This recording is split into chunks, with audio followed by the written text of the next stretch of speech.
Assalamualaikum warahmatullahi wabarakatuh. Kami dari kelompok 6 akan mempresentasikan tugas besar jaringan telekomunikasi yang berjudul Solusi Permasalahan Jaringan di Area Kritis Rumah Sakit dengan Implementasi Topologi Mesh. Kami dari kelompok 6 yang beranggotakan Marcelia Cynthia, Nadia Rizky Amelia, Ida Ayu Adia, dan Faiz Nugroho.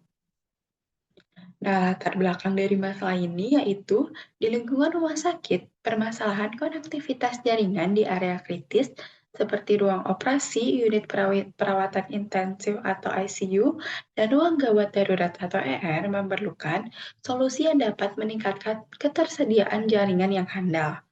Masalah ini melibatkan kebutuhan akan respon cepat dalam pengiriman data penting, pemantauan real-time, dan koordinasi efektif di antara staf medis. Selain itu, kompleksitas struktur bangunan dan area yang tersebar luas di rumah sakit menyulitkan ketersediaan jaringan yang seragam. Adapun solusi yang dapat dilakukan adalah dengan mengimplementasikan topologi mesh dengan jumlah node yang dapat disesuaikan dengan area kritis tersebut.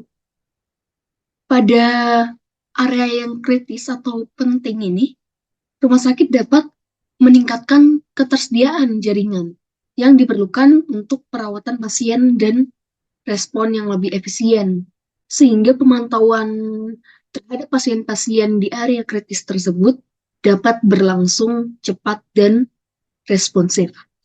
Nah, kali ini kami menggunakan software yaitu Cisco Packet Tracker.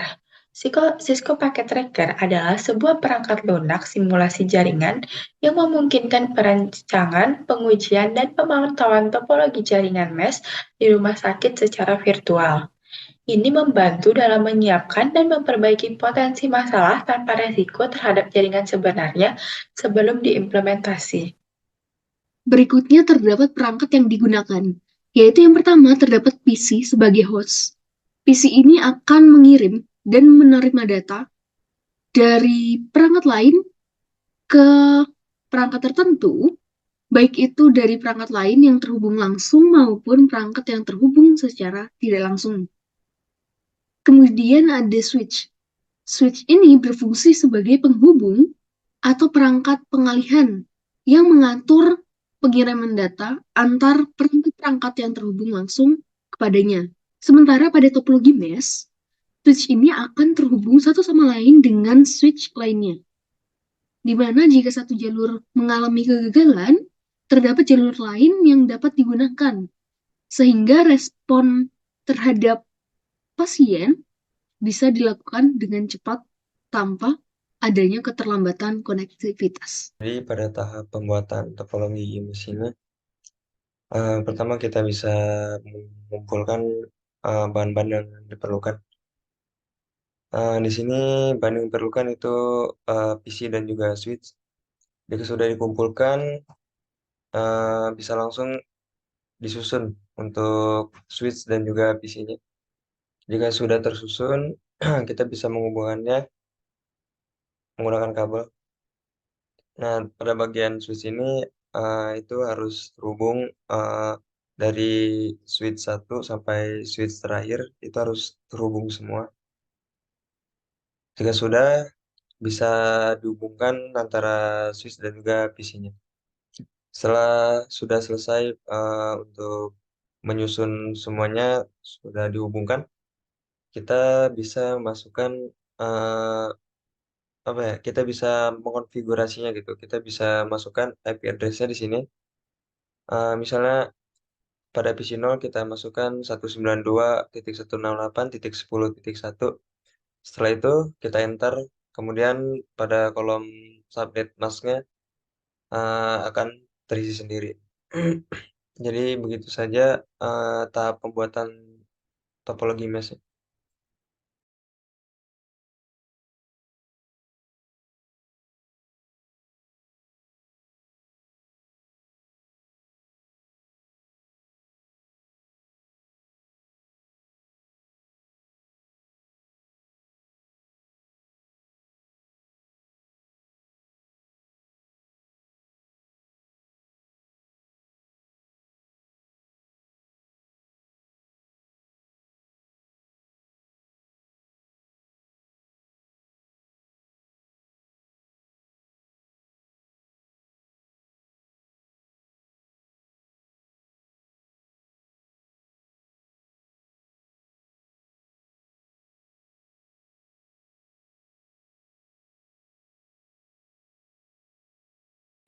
Baik, saya akan menjelaskan hasil analisis dari simulasi sebelumnya.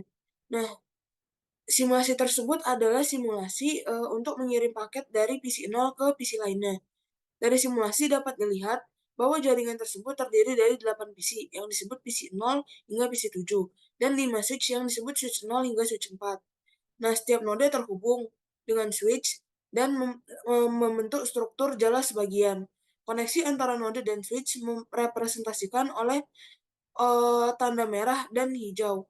Tanda merah itu menunjukkan koneksi yang belum aktif, sedangkan tanda hijau itu menunjukkan koneksi yang sudah aktif. Nah, di bagian bawah layar juga terdapat status bar yang menunjukkan status dari setiap node dan koneksi, seperti successful, in progress, dan unsuccessful. Dapat kita lihat dari video simulasi tersebut bahwa seluruh paket yang dikirim dari PC 0 ke PC lainnya adalah successful. Berarti, paket berhasil dikirimkan. Nah, dari hasil simulasi tersebut menunjukkan bahwa topologi mesh dapat meningkatkan reliabilitas dalam hal blocking probability, latensi, dan throughput. Namun, topologi mesh juga memiliki kelemahan, yaitu membutuhkan banyak kabel dan perangkat jaringan, sehingga biaya instalasi dan pemeliharaan menjadi tinggi. Oleh karena itu, solusi yang lebih optimal adalah menggunakan topologi mesh terbatas, yaitu topologi mesh yang hanya diterapkan pada area kritis, sedangkan area lainnya menggunakan topologi jaringan yang lebih sederhana. Oke, sekian.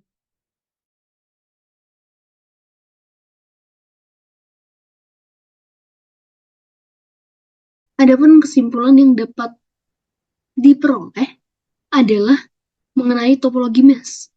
Topologi mesh ini merupakan suatu jenis topologi jaringan yang dapat menghubungkan setiap node dengan beberapa node lainnya. Tetapi tidak semua node terhubung satu sama lain.